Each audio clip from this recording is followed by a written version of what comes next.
Hello everybody, welcome to today's webinar from the Migration Policy Centre of European University Institute in Florence. My name's Andrew Geddes, I'm the Director of the MPC, and today it's my pleasure to chair a webinar on centre-right parties and immigration in an era of politicisation. It's based on a special issue of the Journal of Ethnic and Migration Studies, and we're very lucky to have with us this afternoon some of the contributors to that special issue. I'll briefly introduce the speakers and then hand over the first presentation to Laila Haj Abdu, who's going to talk a bit about the framework for the special issue, and then we're going to hear from some of the contributors. So in the order in which they will speak, first we'll hear from Laila Haj Abdu, who is a research fellow here in the Migration Policy Centre at EUI and also a lecturer in the Department of Political Science at the University of Vienna. We'll then hear from Dennis Cohen, who is a postdoctoral fellow in the Data and Methods Unit at the Mannheim Centre for European Social Research at the University of Mannheim.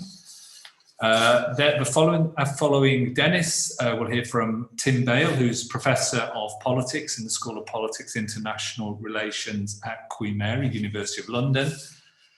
Then we will hear from Andras Bironoj, who is the Director and Co-founder of Policy Solutions in Budapest and a Research Fellow at the Hungarian Academy of Sciences and Board Member of the Hungarian Political Science Association. And then from Dr. Isabel Hertner, who is a senior lecturer in the politics of Britain at King's College, London. So each speaker will speak for around 10 minutes. I won't go into all the details of their presentations. We'll get to those as we get to the speakers. But to begin with, we're going to hear from Laila Haj Abdu, who's going to present the framework for the special issue. And then Dennis, Andras, Tim, Isabel will develop some of the perspectives on the cases on Hungary, the UK, on Germany, and some comparative insights as well. So hopefully give you a sense of what the special issue is doing. So without further ado, I'm very happy to hand over now to Laila.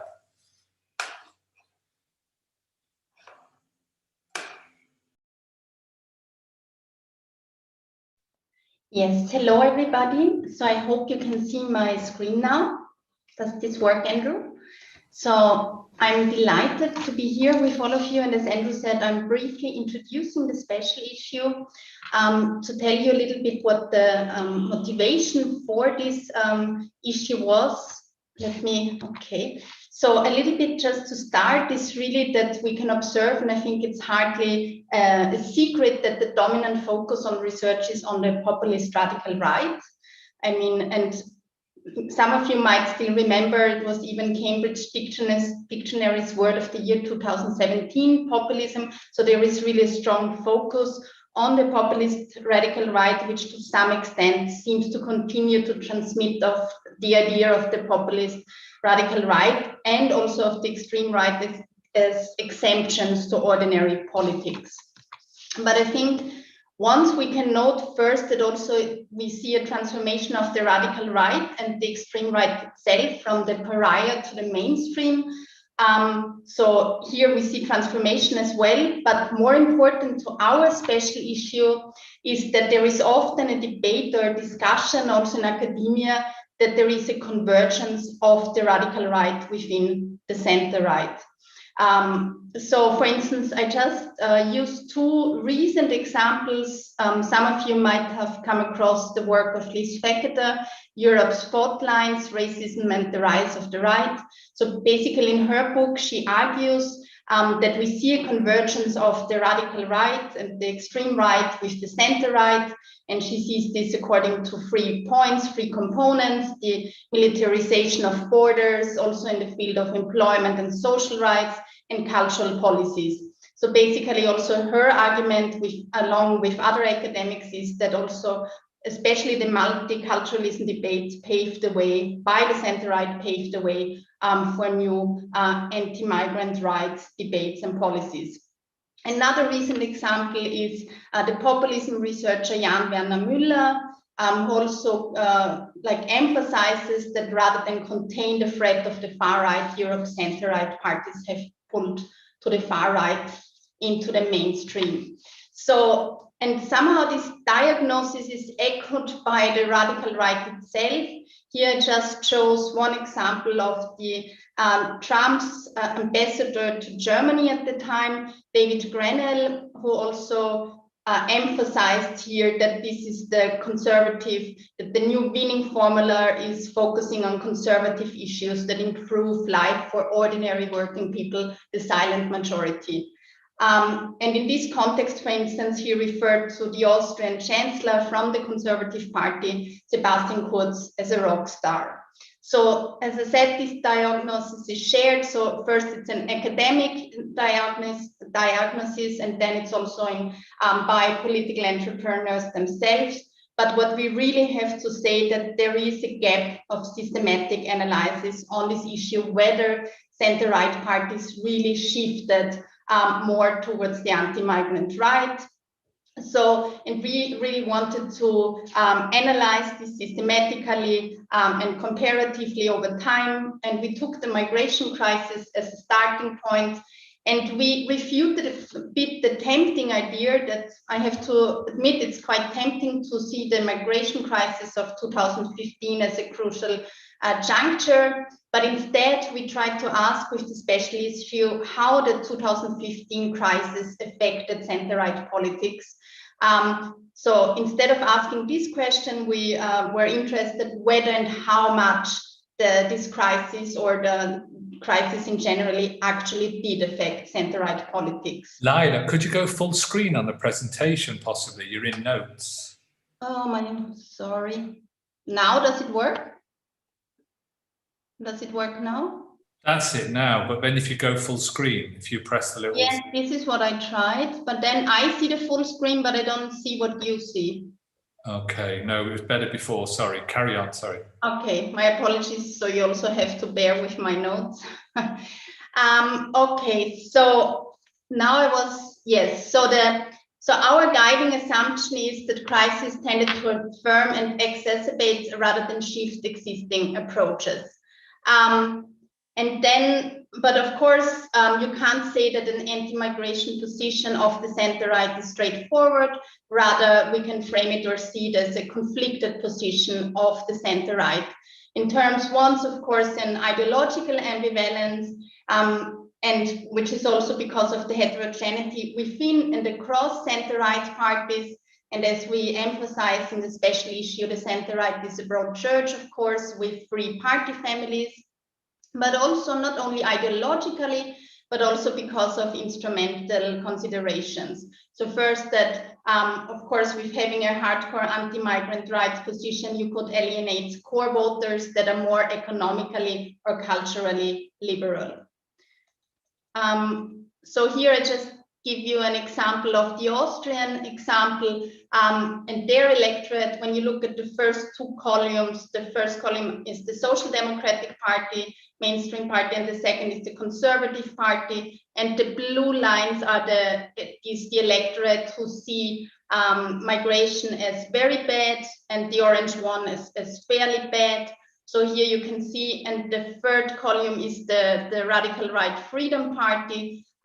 This is data from 2018, and you can already see here there is much more ambiguous also in terms of the electorate, how they see migration. So it's clearly a conflicted issue, and our approach was to have, for once, a comparative cross-country quantitative studies and to provide a contextual reading on political conflicts. And there we have two contributions, one of which is today also represented here. The other one is by Hans-Peter Grisi and Sven Hutter, also wonderful contributions. So I really urge you all to have a look, which is on the politicization of migration in Europe, and who really show the intra-European variance of politicization. And the other one, as I said, is by Dennis Cohen and his colleagues Markus Wagner and Tariq Abu-Shadi. And then we have in-depth country cases, which I'm also very happy that some of which are presented today. Like on Austria, I did myself a contribution with Didier Rodin, then Sweden, Marie Demka and Pontus Oltmann. Then we have Hungary here with András Spironok. the UK, of course, then we have Isabel Härtner about Germany, and also contribution from Italy. So I really would invite you all to have a look. I already come to the findings because I don't want to take too much time away from the precious time we have when we can go into depth into the contributions. But like to reiterate again what we were finding across all these cases, that the migration crisis is indeed not the critical juncture. So external factors such as the crisis can push the center-right towards mobilizing more intensively on migration, but more substantive shifts are often induced by internal factors such as leadership contests. And I think what is also really important, and also, I mean, Tim has also outlined this in much other important work, that there is important differences within the center-right. And these variances within the center-right is also due to the role of client politics in favor of migration. But overall, and I think this is one of the most interesting points, that we can see an overall decline of business interests and pro-migrant church associations and charities when it comes to their influence within the center-right parties. What we also could clearly see across all the cases was a shift in framing from social cultural frames rather than economic framings, and also that immigrant integration and the problem and challenge of migrant integration became the key issue. And I think the big question, and I think Dennis will also come to this in his presentation, does an anti-migration position of the center-right pay off? So here we would say, after having done the systematic analysis, probably not. Like an accommodative strategy by the center-right, meaning adopting radical right positions, contributes to the success of the radical right rather than the center-right catching up. But of course, there is always exemptions, and this also we show in this special issue, because when center-right parties can gain ownership, and this was the case de facto in Hungary, the UK, and Austria. And I think what is important, and here I really want to stop, that center-right parties as often-seeking type parties often allow strategic considerations to trump ideological misgivings. And here I want to really thank you now for your attention. I'm also very curious to hear more from our contributors. But before that, I want to thank very much the co-editors of this special issue, Tim Bale and Andrew Geddes, who not only have an amazing, outstanding expertise, but also very wonderful to work and cooperate with. So thanks a lot also at this occasion, and also thanks to all the contributors, also those who are not here today, but who also delivered wonderful contributions. And last but not least, I also want to take this opportunity to thank the GEMS team, the Journal of Ethnic and Migration Studies, and the editor Paul Stetham for their support during the publishing process. So thanks so much. I'll stop here. Yeah. Thank you. Thanks very much, Lila. That was great and bang on time as well. So what we're going to do now is hear some of more specific contributions. First of all, from Dennis Cohen, who's talking about the centre-right versus the radical right, the role of migration issues and economic grievances. But before Dennis starts, just a very quick announcement that I should have made at the start. If you want to ask a question, please put it into the chat box on YouTube. So for questions, which we will get to, so please, we very much welcome questions and comments. Please put them in the chat box on the YouTube channel. Thank you. And over to you, Dennis. Thanks very much for the introduction, Andrew, and thanks for the invite and for the organization. And also thanks to everybody in the audience today. What I'm going to present here is joint work with Tarek Abouchadi from the University of Zurich and Markus Wagner from the University of Vienna.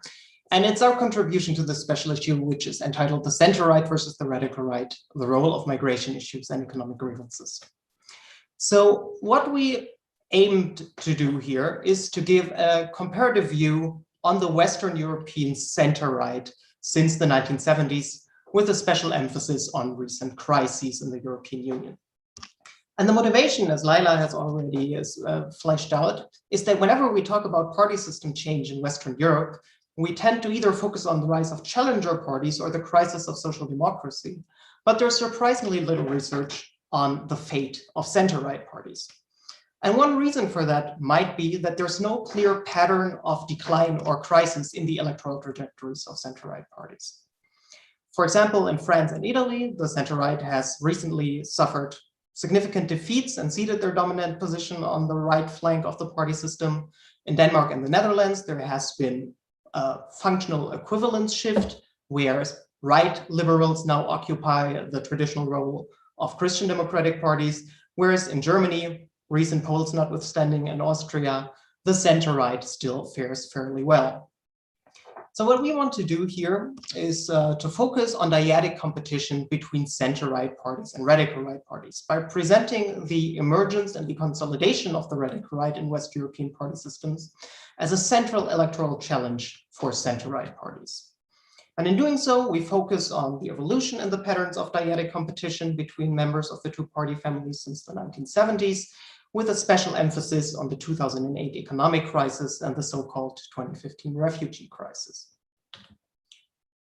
Theoretically, we start from the workers' conceptualization of a two-dimensional space, where parties compete and cater for the interests of voters on an economic right-left axis and on a cultural axis, which Creasy and co-authors, for example, call the integration demarcation axis.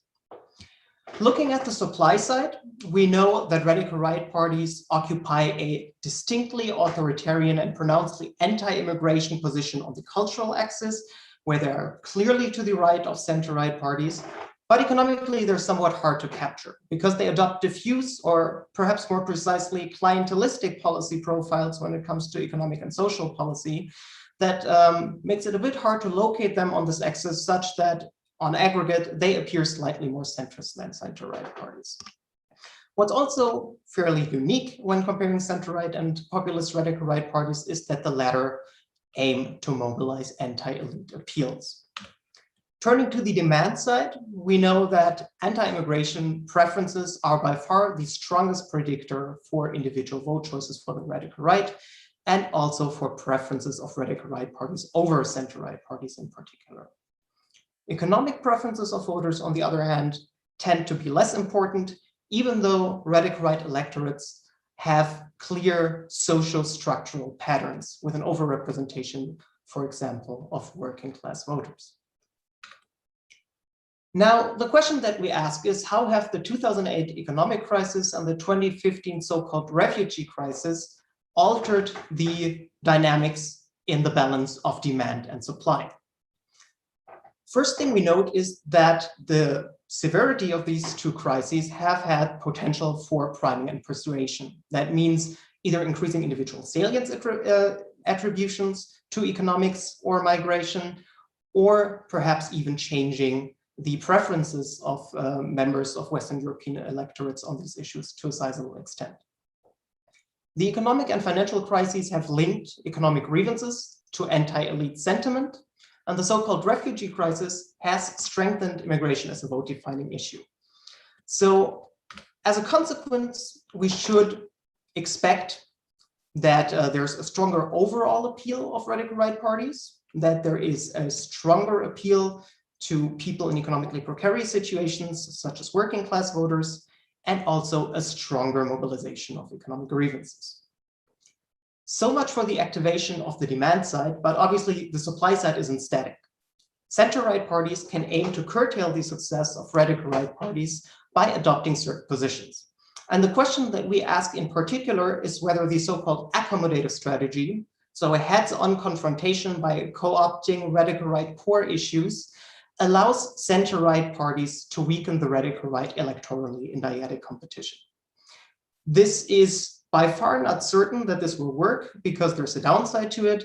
It may legitimize and normalize radical right position and perhaps even reinforce their ownership of restrictive migration policy. So the first thing we do empirically is that we look at the electoral performances of the center-right, of the radical right, and how these two relate to one another since the 1970s. And one thing we see here, looking at this bold line, which shows the average vote share of center-right parties from 1970 until today is that on average, the West European center-right has performed remarkably stably.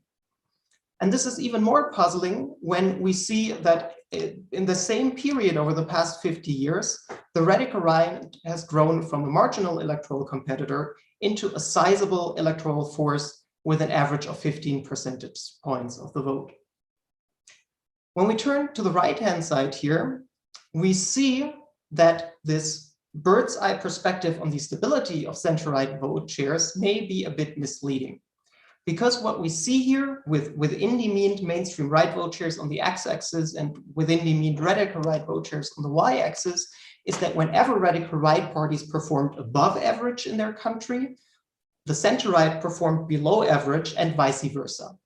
So this suggests that even though on average the radical right has been fairly stable in the electoral support that it attracted, there may be significant dyadic competition between the two. And this is even more apparent when we look at individual level patterns of vote switching between the two parties.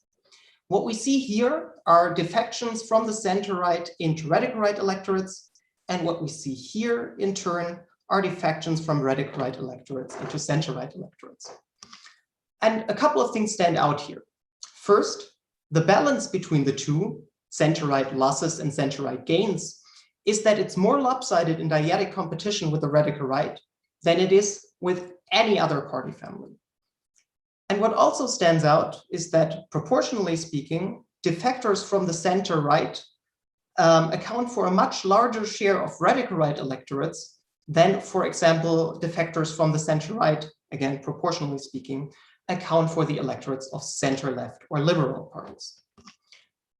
And it's even more apparent how strongly dyadic competition between the center-right and the radical right has intensified when we look at these very thin lines in the 1980s and compare that to these very thick lines, especially when it comes to defection from the center-right into radical right electorates in the 2010s, where even in absolute terms, center-right parties have lost more voters to the radical right than to either the center-left or to liberals. So to engage a bit more closely with these patterns, we first run a vote choice analysis based on data from the European Social Survey for the years 2002 until 2016, where our outcome variable is a vote choice between either center-right or radical right parties. And we're interested in the socioeconomic profile of voters, so occupational class, as well as grievances and attitudes, specifically anti-immigration attitudes, redistributive preferences, and subjective income.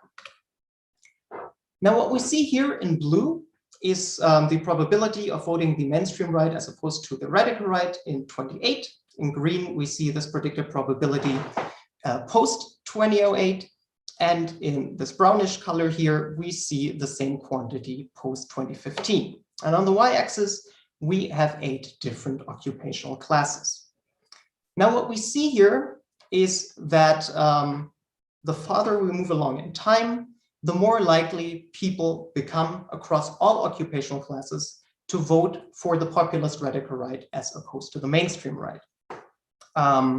This is especially apparent in the working class, so down here for production workers and below for service workers, but the general pattern is present across all classes.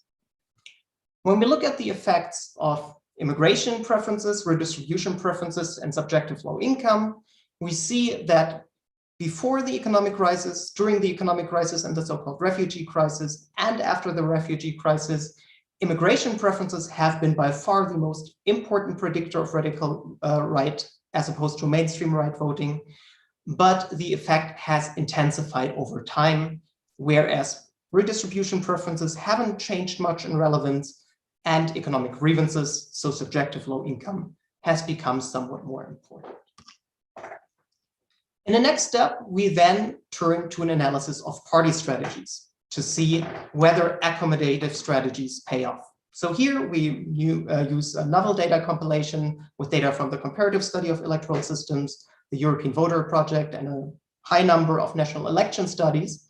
And we study vote switching between the center-right and the radical right as a function of the center-right's position on the economy and immigration, controlling for things such as the unemployment rate, the percentage of the foreign-born population, and party system salience of the immigration issue. And what these estimates from 4 different model specifications show is that, to jump to the conclusion directly, positional shifts on immigration or economics do not change net balances in dyadic voter transfers between the center-right and the radical right. We also see that structural conditions that have defined the economic and migration crises, so the percentage of foreign-born population or unemployment rates, do not change this pattern fundamentally. The only significant effect that we do find is an effect of party system salience of the immigration issues, which means that center-right parties are more likely to experience net losses to the radical right whenever the party system as a whole emphasizes the immigration issue much. Could you conclude now, please, Dennis? Will do. Thank you. So what have we learned? We've learned that dyadic competition between the center-right and the radical right has continuously increased, and that voter transfers have become increasingly lopsided in the favor of the radical right. Immigration attitudes strongly predict vote choices between center-right parties and radical right parties, and economic grievances have also gained in importance. Objective factors associated with the two crises have no effect, but party system salience does. And accommodating the radical right on its core issues does not help the radical right. So in summary, this is bad news for the radical right because they have experienced sizable and increasing net losses to the radical right. These have been prevalent across social groups and primarily driven by anti-immigration attitudes, and the center-right's policy strategies have been ineffective in halting this trend. There is, however, and I'll conclude on this point, a silver lining, namely, on average, it seems that the West European center-right has been able to compensate these losses to the radical right by gaining votes from other parties. Thank you. Thank you, Dennis. That's fantastic. A lot squeezed into 10 minutes there. And as just to remind people, for comments and questions, please use the chat box on our YouTube channel. So now we'll move to some of the case studies in the special issue. And the first of those is on the UK, where we're now going to hear from Tim Bale with talking about policy, office, votes and integrity, the British Conservative Party, Brexit and immigration. So over to you, Tim. Okay, thanks very much. After that magisterial overview, a rather more detailed, more specialised case study. When it comes to the UK, issues of migration and multiculturalism, unlike in some other European nations, have been going on for an awfully long time, really for nearly half a century. They have been both latent and at times very manifest in UK politics.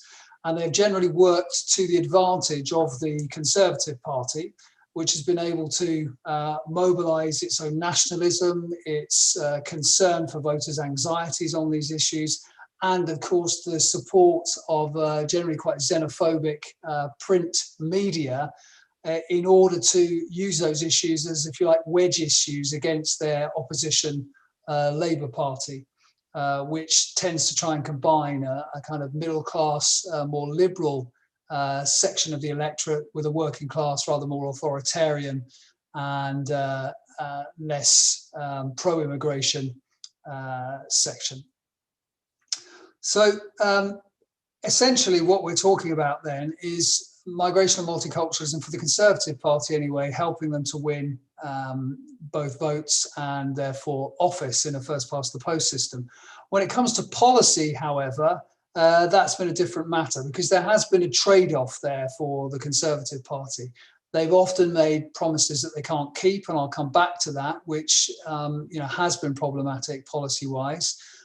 Often the policies that they have pursued have been quite restrictive and in some senses then in conflict with the more free market approach that the Conservative Party has taken, certainly since the 1980s more generally. They've been able to get away with this, however, because very often their rhetoric of control isn't really backed up by the reality of control. There's also been a trade-off in terms of the organisational integrity of the Conservative Party. There's very often throughout those 50 years been a bit of a tension between a rather more liberal leadership and a rather more restrictive base, both when we're talking about voters and members of the Conservative Party. There has often been tensions on immigration between the leaders of the Conservative Party and people who want to lead the Conservative Party. So if you like, between the aspirant and the actual leaders of the party. Those aspirant leaders often try to use immigration as an issue with which to whip up the base in their favour against the existing leadership. We saw this very clearly back in the 1960s with a very famous British politician called Enoch Powell. We saw it to some extent even with Theresa May when she was trying to establish herself as a leadership candidate, when she was Home Secretary or the Interior Minister during David Cameron's time as Prime Minister. And we also have seen it with Boris Johnson. I'll come on to talk a little bit more about him in a moment.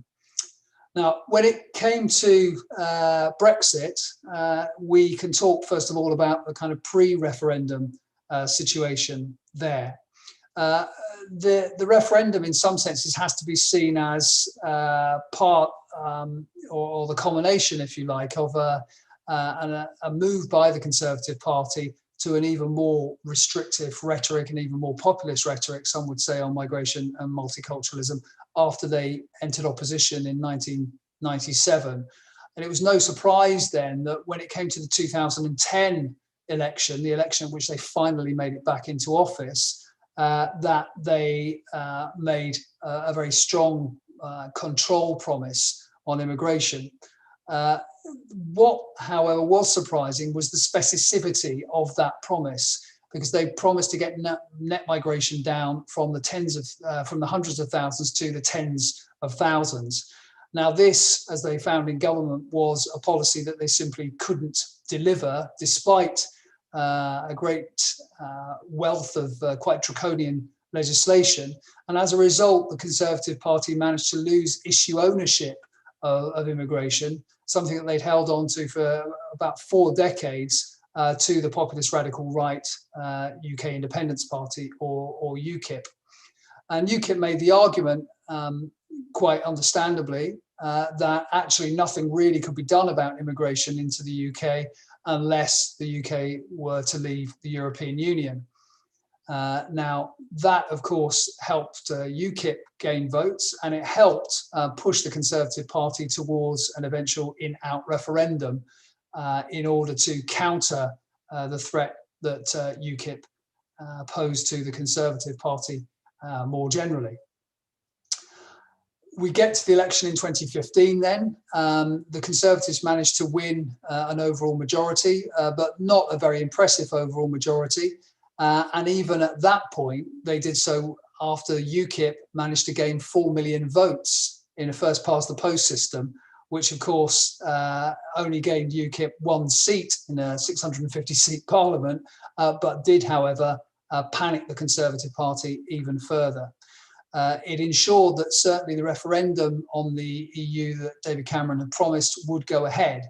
And if we look at that referendum, we can see that it was preceded by a so-called renegotiation of Britain's relationship with the EU by David Cameron. But that renegotiation did not deliver on David Cameron's promise to try and limit immigration from the EU, because Cameron wanted to maintain Britain's position in the EU and, of course, the single market, which meant, therefore, that he could really do nothing about EU citizens coming to live and work in the UK.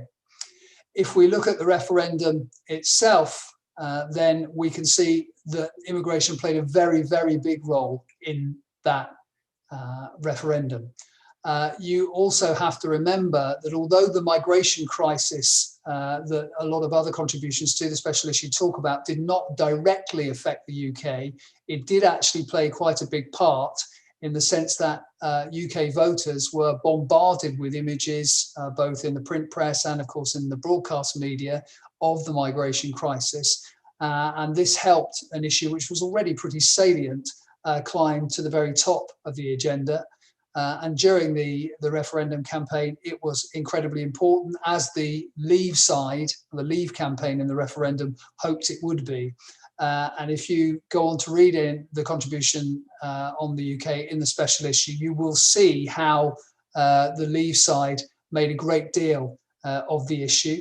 And you will see how Boris Johnson, who at that point was one of the kind of political leaders of the Leave side, well, still a Conservative politician, signed up to those efforts on the part of the Leave side to mobilize immigration as a way of getting people to vote to leave the European Union.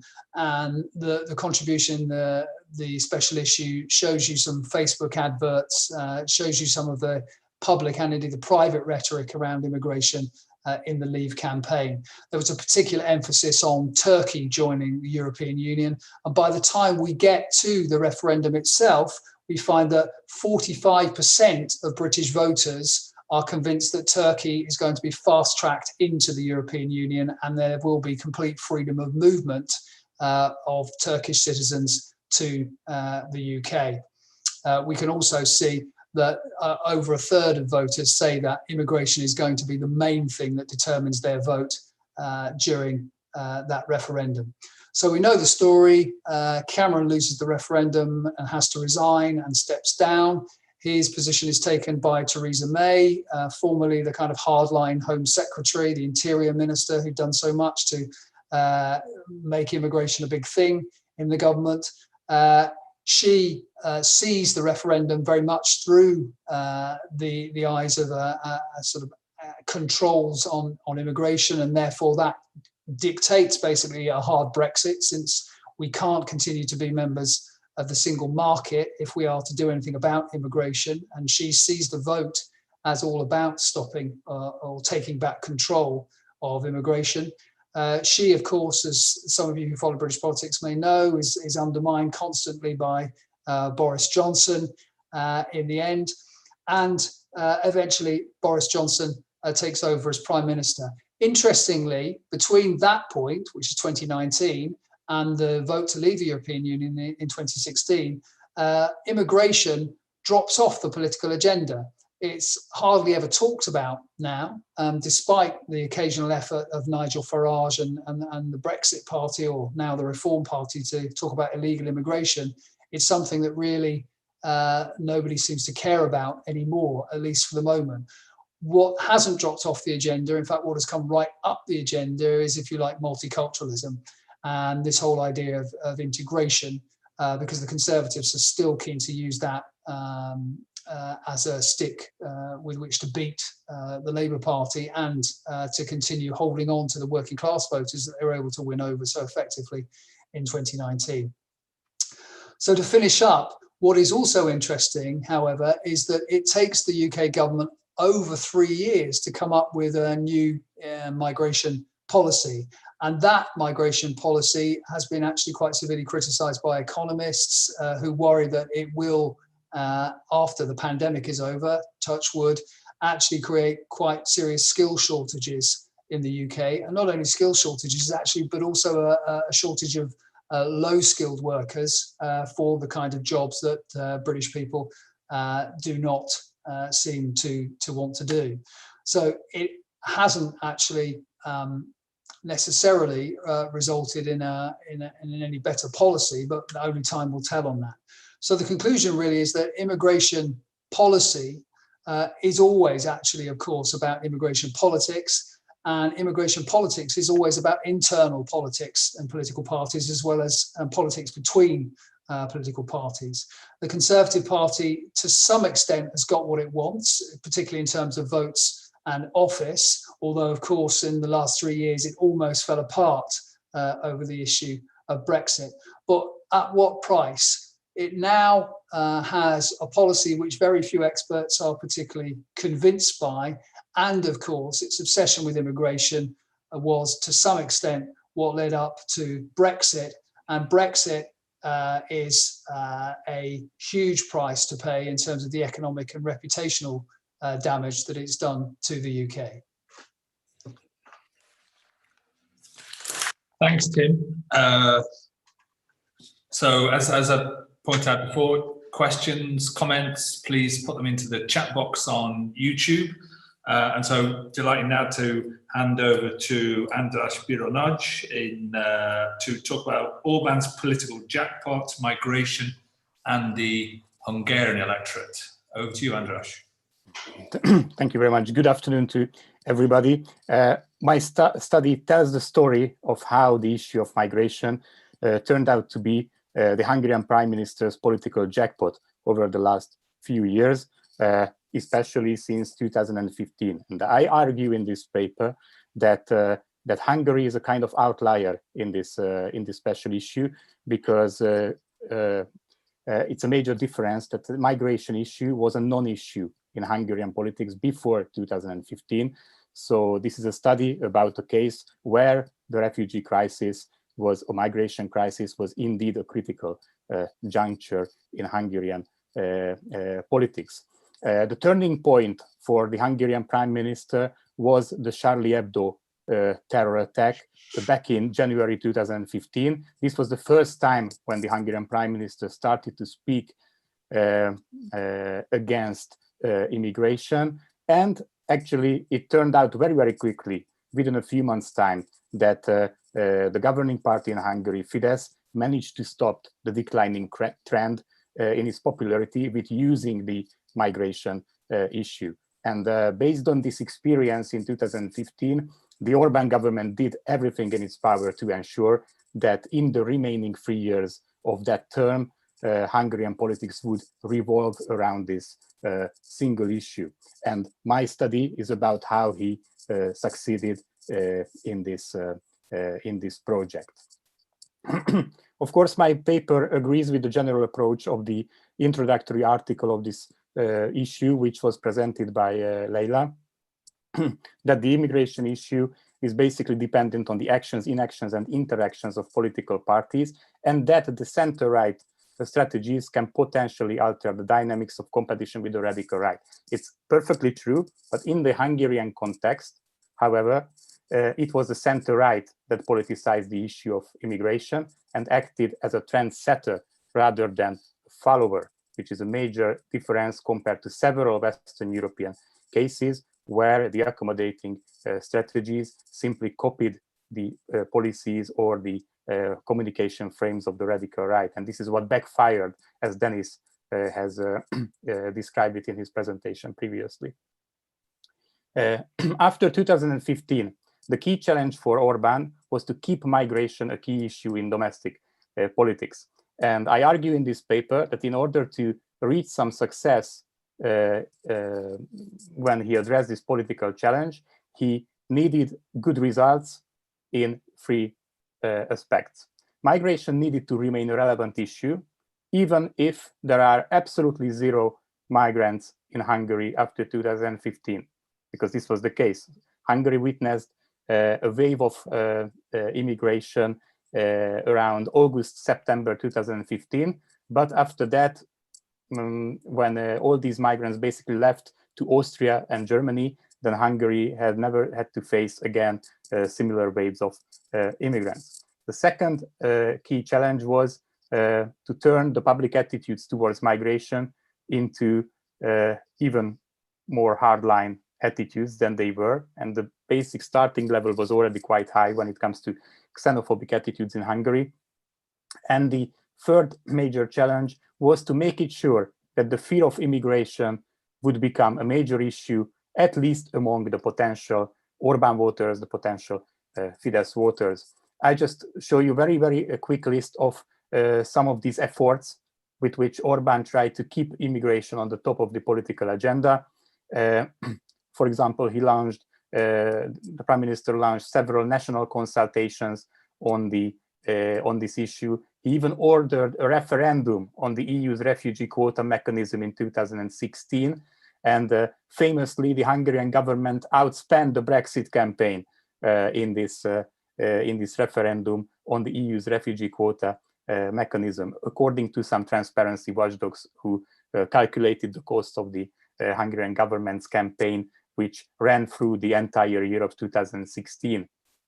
The Hungarian government also built a border fence on Hungary's southern border, and it was a key element of the Hungarian government's communication, anti-immigration messages.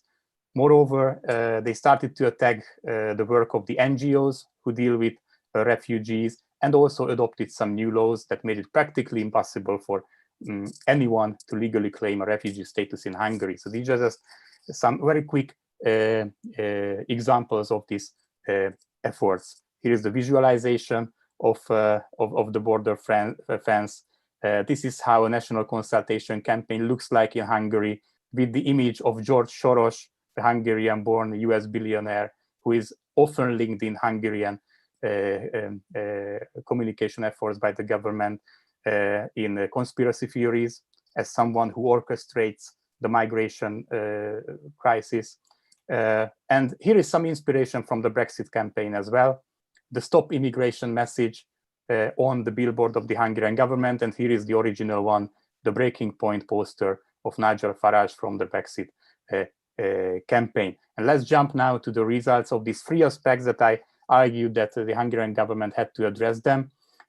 First, about the significance of migration in Hungary. And what I have to tell you is that despite the fact that migration was a non-issue before 2015, when it exploded in the Hungarian domestic agenda, thanks to the communication efforts of the Hungarian government, then the issue peaked at a higher level than the EU average in the fall of 2015, according to the Eurobarometer data that I used in this in this paper. And also, even more importantly, it not only peaked at a higher level than the EU average, but at the same time, it never lost steam until the elections of 2018. By that time, at the European level, the immigration issue lost a lot of its steam.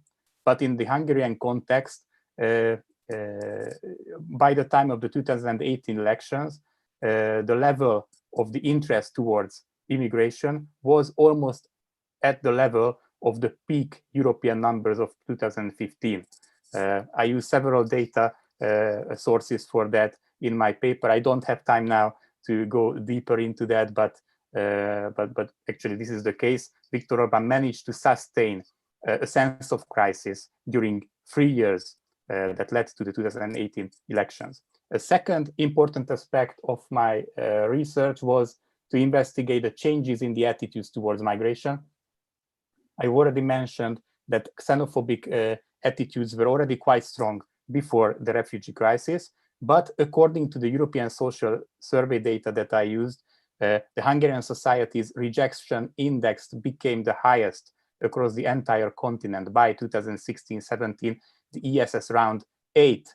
This is the graph or figure which shows very well that those who reject migration were the highest number, the highest share of the population was in Hungary, around the ESS round 8 in the entire European Union, which represented a further significant shift towards xenophobic feelings in Hungary. And the third aspect that I investigated in my study was the fear of migration at the election campaign itself. Here I used domestic polling data from the last week, the final week of the campaign, which showed that although migration ranked only 5th on the problem list or the problem map of the Hungarian society in general, but among the potential voters of Fidesz, migration was number 2.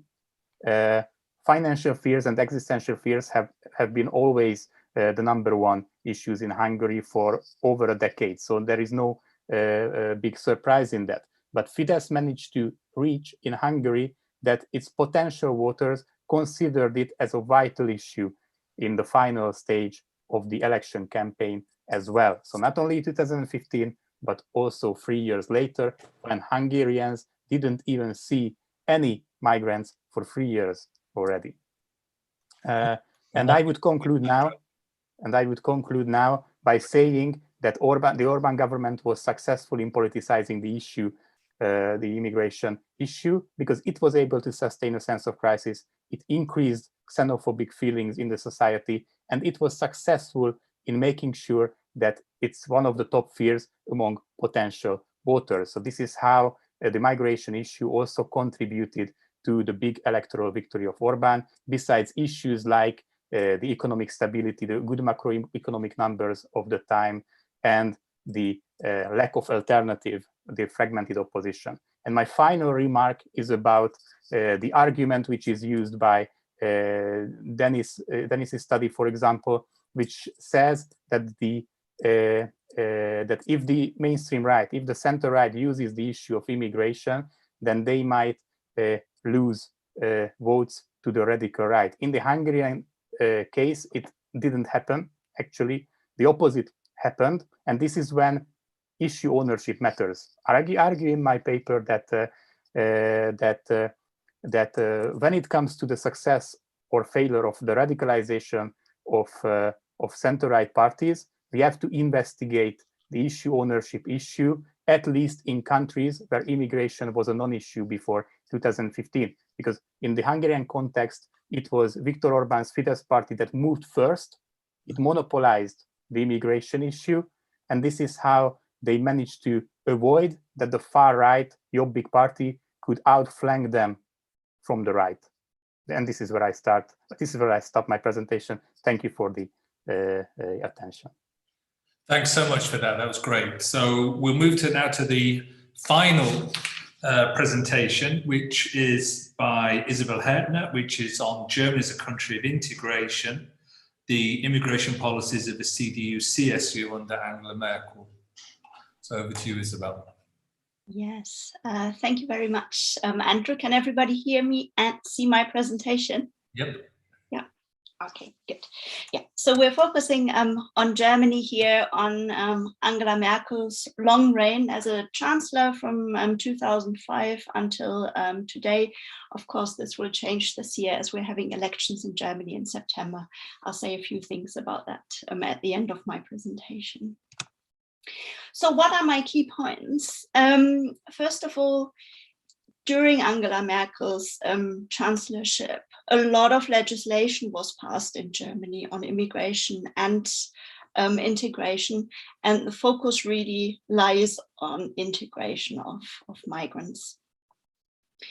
And I look into how the parties, so the CDU, which is Merkel's party, and its Bavarian sister party, the CSU, how they have framed immigration. And the most important frame, I'll say more about that, is really the cultural aspect of immigration. So again, this is about integration.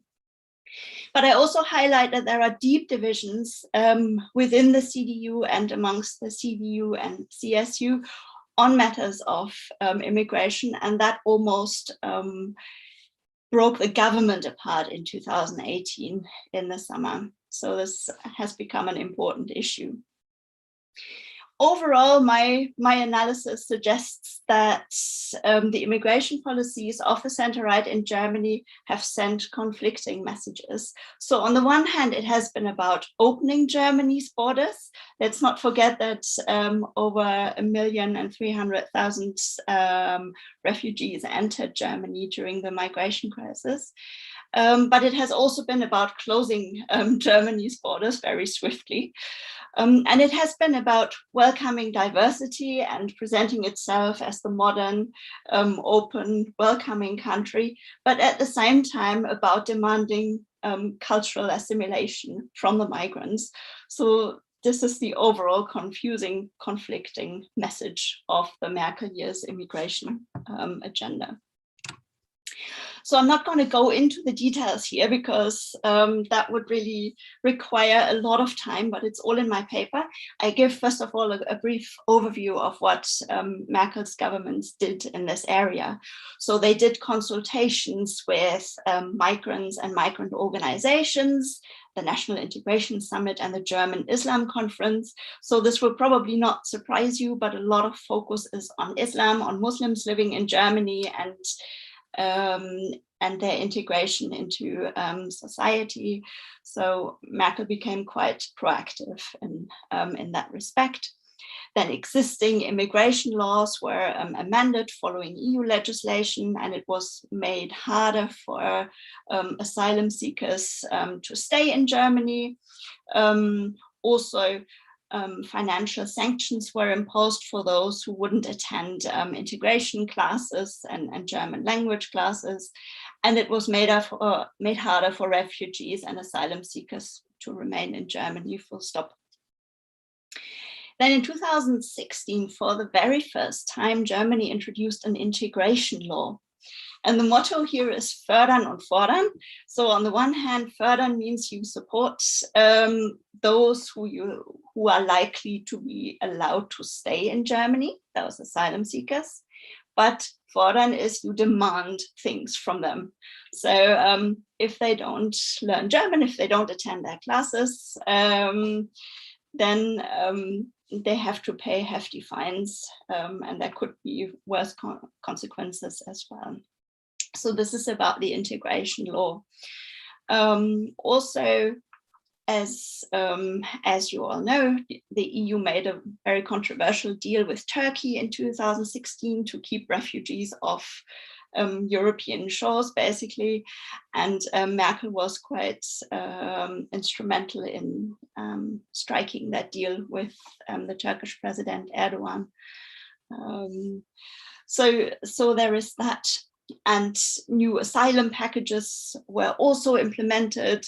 On the one hand, one in 2016, which made sure that asylum seekers were given better and more resources, but the second asylum package restricted their freedom of movement. So it's on the one hand giving them something, on the other hand taking something away, which is quite striking when you look at it. Finally, in 2019, the Bundestag ratified the Fachkräfteeinwanderungsgesetz, which is one of those wonderful German words that is just incredibly long. This is a law to attract skilled workers from outside the European Union. So Germany has a real demographic problem, an aging society. There's a lack of skilled workers across different sectors of the economy, really. And this law is supposed to help fill the positions. But the hurdles are quite high. So you have to speak German, you have to have a recognized university degree, really, or professional qualification, and a job offer before you can actually move to Germany and take a job. The implications of this, we don't know quite yet because of the pandemic. We don't really know how many people will make it to Germany because of this new law.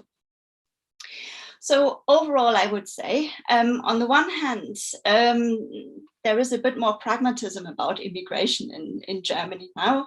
So, we need skilled migrants, for instance, and we also know that certain migrants will stay here. So let's look a bit at integrating them, getting them into jobs, making them learn the German language. So that is more perhaps the pragmatic side of it. But on the other hand, it is also quite restrictive. So let's discourage refugees from entering Germany in the first place. And those who won't integrate then face harsh sanctions. Now, in the second part of my paper, I've done a discourse analysis. I've looked into the manifestos of the two parties to see how they've framed immigration. So frames were initially used for social movements and studying how social movements motivate their supporters, but they have increasingly been used to study political parties and understand how they motivate and mobilize their members and supporters. And I was interested in learning how the union parties have framed immigration over the years from 2005 and 17 in their common manifestos, because they always publish a common manifesto, but the CSU also in 2017 published their own manifesto, the Plan for Bavaria. And what I show is that they have framed immigration as a cultural issue, economic, security, humanitarian, European, and gender. And there is some overlap between these frames, obviously, but I provide a code book in my paper which shows how I have made that decision. So we see that overall immigration has become more important in the manifestos. It was of the overall manifesto text in 2005, 5.5% focused on immigration. It was 9.4% in 2017. Sorry, this wasn't supposed to happen. So it's become more salient. And within that, it's the cultural framing of immigration that has become more important. So the cultural framing is about integration, and this won't surprise you after all the laws that were implemented. So this is about migrants having to adopt German values, whatever they are, learning the German language, doing volunteering work, joining clubs. So that's one aspect. The other one is the cultural contributions made by migrants. Of course, some groups of migrants are seen to make more cultural contributions than others. That's how it is framed. And it's also about Germany's changing image. So it's becoming more positive, but because of course also the CDU is in power since 2005, it's trying to frame this as a success. So saying that Germany has become a successful country of integration with a wonderful diversity that ought to be celebrated. Yeah, so these are my discursive frames. But when you just look at manifestos, you of course don't see the intra-party dynamics. So this is the agreed position, but the reality looked a little bit different. So divisions within the CDU. One minute, please, Isabel, if possible. Thanks. Okay, sorry. So a lot of divisions emerged during the migration crisis, and that's between the liberal parts of the CDU and the more conservative ones and the CSU. And the key issues of contentions were the place of Islam in Germany. Is there a place? That's what was discussed. And should there be should Germany impose a limit on refugee numbers? And this has to be understood in the context of the rise of the far-right AfD, but also Bavarian state elections in 2018. So this is in my paper, a Chapel Hill survey, which shows that the CDU was the most seen as the most internally divided party when it came on immigration policy, and the differences between the two union parties. Now, finally, some concluding thoughts. I'll be quick. This immigration debate inside the CDU-CSU is really about Germany's cultural identity in the 21st century. So some see them as threatened primarily by migrants, primarily from Muslim backgrounds. I mean, Muslims are usually singled out and targeted in manifestos and everywhere else. And interestingly, about 26% of people living in Germany today have a background of migration. They are either migrants themselves or their parents were migrants. So this is a very diverse country now. But the two union parties still can't call Germany a country of immigration. They can't bring themselves to do that. They call it a country of integration instead, which tells you something. And yes, it's being torn between, as I said in the beginning, opening the borders, closing the borders, welcoming diversity, celebrating diversity, but also demanding cultural assimilation, adopting German values, and that kind of debate. Now, with the elections coming up, the new CDU leader and chancellor candidate Armin Laschet is amongst the more liberal people in the CDU, following perhaps in Merkel's footsteps. And so I would expect more of the same. The divisions within the party and between the parties remain. The Bavarian CSU is still acting as the internal opposition. So I would expect more of the same after the elections. And yeah, So thank you very much. Thanks, Isabel. That was great. So we've now, well, we can open up the discussion. So some questions have come in, and I will try to organize them. So I'll be scrolling down my phone as I look at the questions. Many thanks to people who've sent them in, and also if you do want to ask questions, feel free to do so on the chat box. First question is for Dennis. I'll put a few questions out there, but for Dennis to start with, do you have any information on vote shifts within centre-right parties in systems with several centre-right parties, and could different strategies of centre-right parties offset shifts to the radical right? That's a question from Mirko Wegman. Then we have a question which is for Isabel from Rui Marquez Pinto, who asks if you could explain more about integration policy in terms of payment, who has to pay, attend classes, I guess maybe, is it costs for classes, costs for this, and what are the barriers for migrants to get into the German labour market? So maybe if you could reflect on that. A question for Andras from James Downs, who is asking whether you now classify Fidesz as a radical right party, and if so, do you see a specific year, and James suggests 2015, 2016, when Fidesz became a full radical right party? So that's a question from James. We also have some questions which I'll put, I think, maybe to Dennis and Lila and see who goes for them. But the questions, obviously the special issues about the centre-right, but there's questions about other political groups too. And so Erika Skov asked about the turn towards a radical right by centre-left parties and talks in particular about Denmark. I'll put that to Dennis and Lila to start with, but if anybody else wants to come in on that as well. Marco de Corda asks about whether there is evidence of shifts on migration from far left parties to far right. And Marco's asking whether thoughts or data on those kind of shifts, movement from the far left to the far right. Juan Ruiz Ramos is interested in where the ALDE, the Alliance of Liberals and Democrats in the European Parliament, stand on migration issues, and as to is Theodora Ispas, who asks she finds among the centre-left and Liberal MEPs, in her research, Theodora Ispas finds a strong securitarian streak when debating migration. I might go to Lila and Dennis first on those, if you want to chip in too.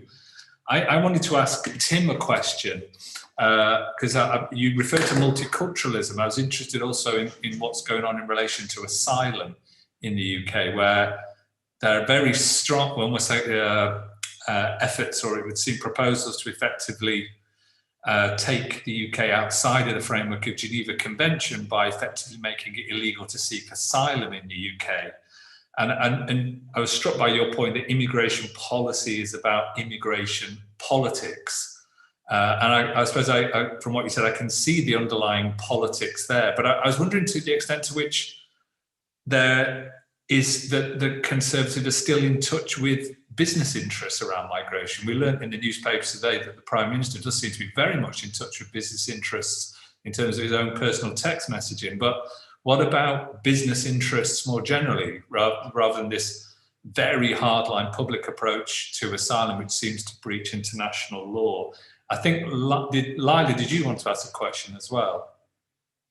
Yeah, I also wanted to go, Isabel, you already mentioned it about the leadership contest now, and that you expect more of the same.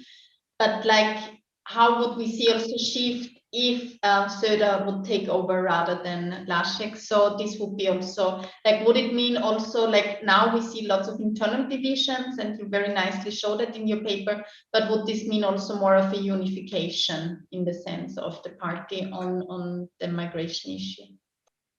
Yeah, maybe just to stick with you, Lyle, in relation to these more general questions which have come to us about the the left and liberals. I don't know if you have anything. Obviously, as we know, we've been focused on the centre-right, but apparently there are parties that aren't just the centre-right. What do we know about those? Do you have anything you wanted to add on? Yes, I mean, first I want to emphasize again, like, I think we also heard a lot about ideas about what the center-right does or does not do. And I think that for us, it was important to really have an empirical systemic like analysis. So I wouldn't dare to say something about now the center-left or the radical left, because this wouldn't be empirically sound because we didn't do an analysis. So maybe also to refer a little bit back to the expertise of Tim and Dennis here, maybe just from the liberals, because we refer to the liberals also in the introduction. Maybe also Tim wants to say more about this, like as one component of the center-right. And with the liberals, we argue in the paper that they might be least pressured to converge more with the radical right or to go more towards anti-immigration positions. But then again, like it depends which type of liberals, more left-leaning, more right-leaning. I think we also have to make a division here. Again, not only is the center-right heterogeneous, not homogeneous, but also within these three party families, of course, there is also lots of variation. So I think this would be like a good suggestion for another analysis to more like find the nuances within the parties and within these sub-party families, so to say. I leave it at that because otherwise it would not be a qualified statement because we haven't done the analysis for the other party families. Thanks, Laila. And so handing over to Dennis now, if obviously we have a specific question from Mirko about the about centre-right parties and relations between centre-right parties, and also if you did have any evidence or anything to reflect on the role of liberal or left parties as well, that would be very welcome. So over to you, Dennis. Yes, thank you. Thanks for your question, Mirko. This is really a great question, which in this paper we did not look into. So we didn't look at the interaction, so to speak, of the positions that several center-right parties adopt within one and the same electoral context. However, in a different paper that's also co-authored with Tarek Abouchadi and Werner Krause, we look at the effects of mainstream party positional shifts on immigration in general, conditional on the competitive environment. And what we find is that shifting to the right is more harmful when other mainstream parties already occupy firmly right-wing positions on immigration. So vice versa, this means that when parties shift to the left while other parties occupy firmly right-wing positions on immigration, it may be beneficial for your trade balance in your voter flows with the radical right. So differentiation in immigration policy among mainstream parties may actually work to curtail outflows to the radical right. In terms of the other questions, with liberals, I agree with what Laila said. I think there's tremendous heterogeneity within the ALDE party family in the European Parliament. In some countries, as I said in my presentation, right liberals basically fulfill a functionally equivalent role to conservative parties in other countries. If we think of Venstre in Denmark or the VVD in the Netherlands, and they compete very strongly with the radical right, which is also evident in the amount of accommodation that they pursue in terms of positioning. Whereas in other countries, or even in the same countries, other liberal parties occupy functionally different roles. If you think of the D66 in the Netherlands or NEOS in Austria, which are rather left-leaning liberal parties. So I think there's tremendous heterogeneity there. Thanks very much, Dennis. So over to you, Tim. Yeah.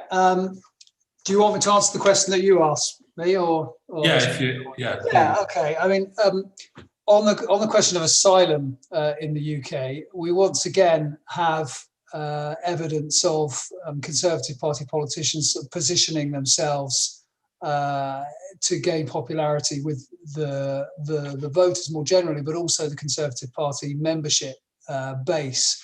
They have a very hard line Home Secretary / Interior Minister Priti Patel, who is at the moment consulting on reforms to the asylum system. There are two big changes that she's proposing. The first is that there will be a distinction made on asylum seekers depending on where they have come from originally, not in terms of where they come from in terms of their home, but where they have arrived from. So the presumption will be, and no one's quite sure if this will actually be legally possible, that if you come from a country judged safe before you get to the UK, then you will not have your asylum claim upheld. Only those who come through what she refers to as legal routes will be assessed as such. So we'll see if that actually eventuates and whether it can survive any kind of legal challenge. The other idea is that rather than, as at the moment, people being housed in all sorts of different circumstances in the UK is allegedly still exploring the idea of holding people in some sort of offshore facility, whether that be in some distant country or whether that be, as some have suggested, on ships in UK territorial waters. Nobody knows.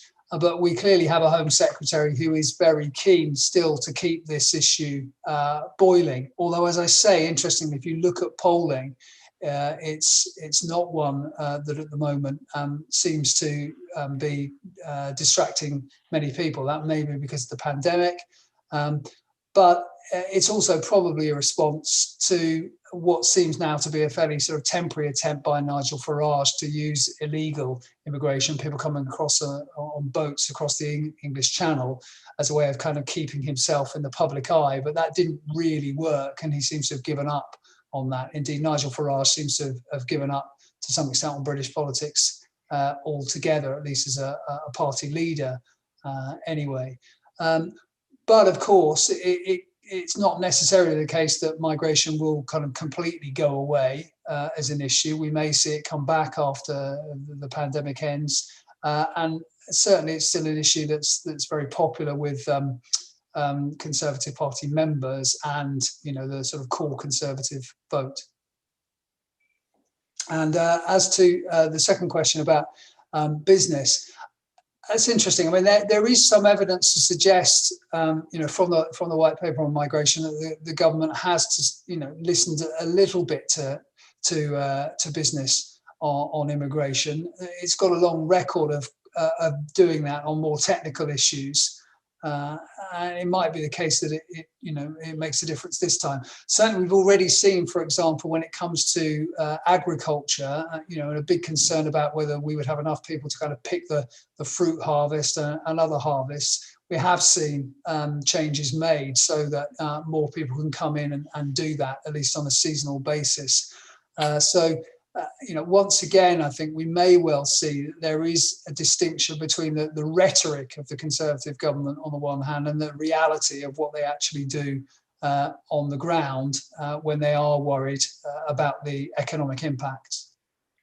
Great, thanks, Tim. Before we go to Andras, just one question which I think we'll put to Lila as a concluding question, which I think is we will round up at the end with this, because Peter Northup asks, he wonders whether the way that nationalist, xenophobic, centre-right party positions on migration are being framed as needing explanation.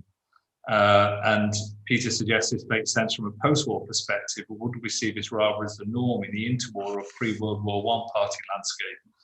So I think what Peter's asking about, the way that we frame what I think he's suggesting would be nationalist and xenophobic positions of centre-right parties as something requiring explanation. So maybe go to Lyle if you want to make any concluding comments and address that point as well. Looks a bit. Just to clarify, because you seem to have understood better in which terms needing an explanation. Well, I'll put it there for now, and then if Peter's still with us, could if I've misexpressed that, let us know. But I'll now hand over to Andras for his response. Yes, regarding the classification of Orbán's Fidesz party, I agree that currently the Fidesz party can be considered as a Eurosceptic radical right party, and the best proof of this is that the Fidesz party has just left the European People's Party at the European level this year. So it's a quite recent development, but this is how we can say with certainty that they also themselves think that the time is over to stay in the European People's Party, which is the major center-right political group at the European level. And now they are looking for friends at the European radical right. And based on who congratulated in 2018 wholeheartedly to Prime Minister Orbán for his re-election were the figures that Orbán would like to build alliance currently. Just a few examples. Salvini from Italy is considered as one of the closest friends of Orbán. Geert Wilders from the Netherlands is an old ally. The Vox party from Spain is generally considered as a sympathetic political force for Fidesz. And I have to tell you that in the context of Germany, the Hungarian pro-Fidesz media is openly rooting for AfD and have been bashing Angela Merkel's CDU for a long time. Orbán is refraining himself from attacking CDU, but his media is openly sympathizing with the AfD. These are just some clear examples who the real friends of the Hungarian governing parties are. Regarding the exact date, that's a more difficult thing because I think that we can speak about the process here rather than about a concrete year, because depending on what you consider as the frontier between center-right and radical right, you can say a different year. After 2010, Viktor Orbán and the Fidesz party started to become more authoritarian. So they started to do their anti-democratic moves right after 2010. In 2014, Orbán delivered his infamous speech about illiberal democracies, in which he praised Putin's regime, Erdogan's Turkey, and China as the models to follow. So this was another breaking point for many people in Hungarian domestic politics when it comes to the classification of Orbán. But clearly, the refugee crisis and this term between 2014 and 18 brought some serious changes in the policies and the politics of Orbán. This is when he started to play with the xenophobic attitudes in the Hungarian context, and this is when he started to spread some crazy conspiracy theories about George Soros and the migration crisis, and the conspiracy in which the European Union is involved and who would like to spread migrants to Hungary in the number of millions. So these are some crazy conspiracy theories from the previous term. And in the current term, we have seen some proof that there is always a further step when it comes to the radicalization of a formerly center-right party. And this is the anti-LGBTQ agenda that became prominent in the communication of the Hungarian governing party. Many people say, many observers think that this is an inspiration that they take from Poland, from Kaczynski's governing party, who successfully played with the anti-LGBTQ sentiments in the presidential campaign of this year, of last year. And this is why Viktor Orbán started to use the anti-LGBTQ agenda also in its rhetoric and in the upcoming electoral campaign as well. Great, thank you very much. So over to you, Isabel. Yes, thank you very much. So the first question was about integration classes, and this is so complex. You know, German bureaucracy is just absolutely horrific. So the type of class, but also who has to take it, who has to take language classes, integration classes. It really depends on your status, where you're from, how long you've been in Germany. It is so bureaucratic that I can't even give a clear answer on that, to that question. But most people will have to pay like a nominal fee for classes, language and integration classes, so perhaps €2 per class, and they then get their travel fees refunded if they live more than 3 kilometers away from the location. But this is something to look up. The information is available, but it is not very accessible, and it is very confusing. So yeah, German bureaucracy is something I don't really miss, I have to say. The second question came from Leila about the dynamics between Armin Laschet and Markus Söder. So in a way, should Laschet become German chancellor, and he's the official candidate, the only candidate of the CDU, I think we might see similar dynamics between Laschet and Markus Söder, the head of the CSU in Bavaria and Prime Minister of Bavaria, with Söder being more conservative and being like an internal opposition to Laschet's more liberal agenda on immigration and cultural issues. So I think it will be pretty similar. But who knows? I mean, at the moment, the Greens are doing really well in the polls in Germany, and with a female top candidate, chancellor candidate, and it might be a very different type of coalition that we see in September. So at least that's what it would appear to be like. So yeah, I'm not making any more predictions because I'm usually wrong when I do that. Yeah. Thank you. Thanks very much, Isabel. So to conclude, I'd just like to hand over to Lila, who was the kind of driving force of the special issue, for any final comments, reflections you might have, Lila. Yeah, so thanks so much again for everybody who participated and for all the questions. I want to say this already at that point, and maybe to rephrase the question of the colleague we had in the chat, like maybe we can ask, is like an anti-migrant position the new normal of the center-right political party family? And I think here I would really give 3 concluding thoughts. The first one, that it's not so easy or straightforward, in the sense that it's not necessarily external shocks that here move things, but it really that endogenous factors do play a part, and if these are not at play or at hand, then we can't necessarily expect such a condition like leadership context. And I think we outlined it now in all the contributions that, like especially the UK, Hungary, but also to some extent Austria, are some outliers because of these endogenous conditions. So, and I think the other thing which came up now and which we discussed a lot is the issue of business and clientelistic interests. And here I also want to bring back, so is an anti-migrant position the new normal? And here again, I would say not necessarily, especially when we think about the pandemic, and also Tim mentioned it, the agricultural issue. So how is also the economic recovery, which needs to come sooner or later, hopefully this will also bring business interests back, much more back on the agenda, would be my prediction, or at least a possibility, so that there might be more space for clientelist politics. And also connected to that, the framing of migration in itself.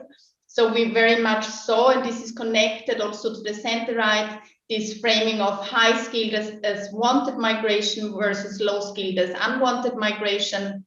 And here also we see a reframing towards like these essential workers, and also in how far this could also mean a shift still in center-right politics, if we take seriously that they're still torn and that there is still lots of ambiguities and that there is the business component still at play. So yes, I leave it open here, but I think it can go. It's not as straightforward that anti-migrant positions are the new normal. So thanks again also to everyone.